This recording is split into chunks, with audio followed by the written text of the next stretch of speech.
আসসালামু আলাইকুম দর্শক।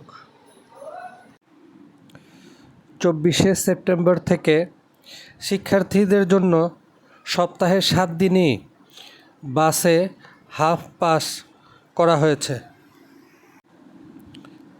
ছুটির দিন সহ সপ্তাহের 7 দিনই শিক্ষার্থীদের জন্য হাফ পাস অর্ধেক ভাড়া চালুর ঘোষণা দেওয়া হয়েছে।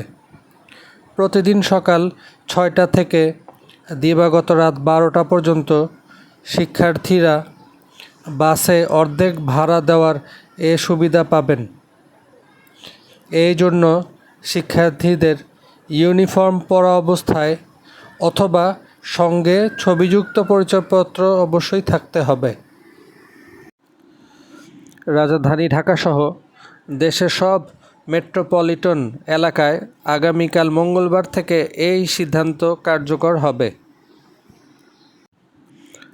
আজ সোমবার রাজধানীর ইঞ্জিনিয়ার্স ইনস্টিটিউশন বাংলাদেশ মিলনায়তনে ঢাকা সড়ক পরিবহন মালিক সমিতি আয়োজিত এক সভায় এই ঘোষণা দেন সমিতির সাধারণ সম্পাদক সাইফুল আলম।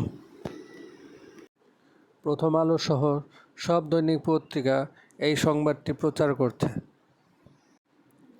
সাথে থাকার জন্য অসংখ্য ধন্যবাদ দর্শক।